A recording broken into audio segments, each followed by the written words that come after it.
Good morning বন্ধুরা, কেমন আছো সকলে? আশা করবো সকলে ভালো আছো। দেখো দেখো কটা বাজে, ছটা। ছটার থেকে দেখো রোদ্দুরের তাপ কি দেখো। দেখো দেখো ছটার থেকে কি রোদ্দুরের তাপ দেখতে পাচ্ছ? 5টার থেকে রোদ্দুরের ভাব হয়, 6টা তো দূরের কথা।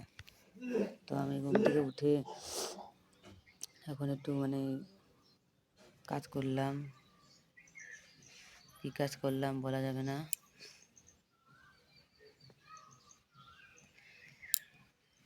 এখন একটু বাথরুমের দিকে যাবো, হাত মুখ ধোবো, চোখ মুখ ধোবো, ধুয়ে তারপরে উঠোন ঘর ঝাড় দিব।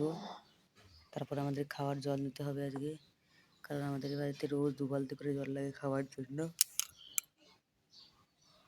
জল তো খাওয়া যায় না, পানি কে পানি পিताए, पानी पीने के लिए 2 बाल्टी पानी रोज लग जाता है। हमारी घर पे भरता है 5 बाल्टी पानी लगता है, 2 बाल्टी रोज।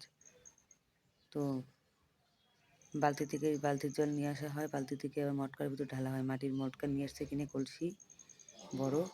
তো কলসির ভিতরে আবার জল ঢালা হয়, যেহেতু ক্যাম্পারে ঠান্ডা জল দেয় আর গরম হলেও কলসিতে ঢাল দেওয়া হয়,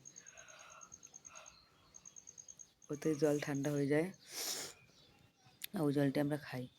তোমার এই ফ্রিজে খাওয়া জল তো বেশি ঠান্ডা খাওয়া যায় না, আর সবসময় খাওয়া যায় না ফ্রিজে খাওয়া জল। আর আমাদের এই মটকার জল তুমি সবসময় খেতে পারো, মনে শান্তিভাবে তৃপ্তি করে খেতে পারো ঠান্ডা জল মটকার।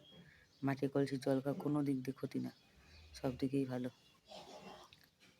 তো দেখো আমাদের একটা বেলফুল গাছ, গাছটা আগে অনেক প্রচুর বেলফুল ফুটতো।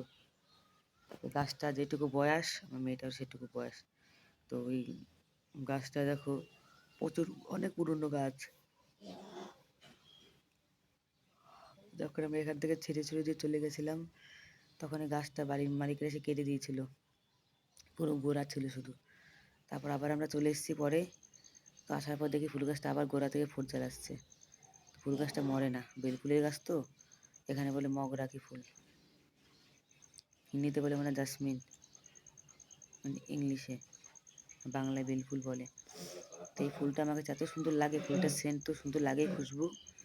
আবার এই ফুলটা আমার কাছে খুব ফেভারিট একটা বেলফুল। তো এই ফুলটা দেখো এখন কড়ি হচ্ছে, যেহেতু ওখানটা আমি কুলারে, ওখান থেকে আমি জল ভরি কুলারে, পিছন দিয়ে বালতি রেখে ভিতরে মগ দিয়ে জল পড়তে এখন ফুল গাছে একটু কড়ি এসছে। আর জল যেহেতু দেওয়া হয়, দেখো আমার উঠোনে পুরো ভিজে সব জায়গায়।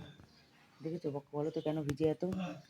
আমরা ইচ্ছা করে জল দিই যাতে আমাদের ঘরটা ঠান্ডা থাকে, ঘর দুয়ারটা ঠান্ডা থাকে, ঠান্ডা হাওয়া ছাড়ে।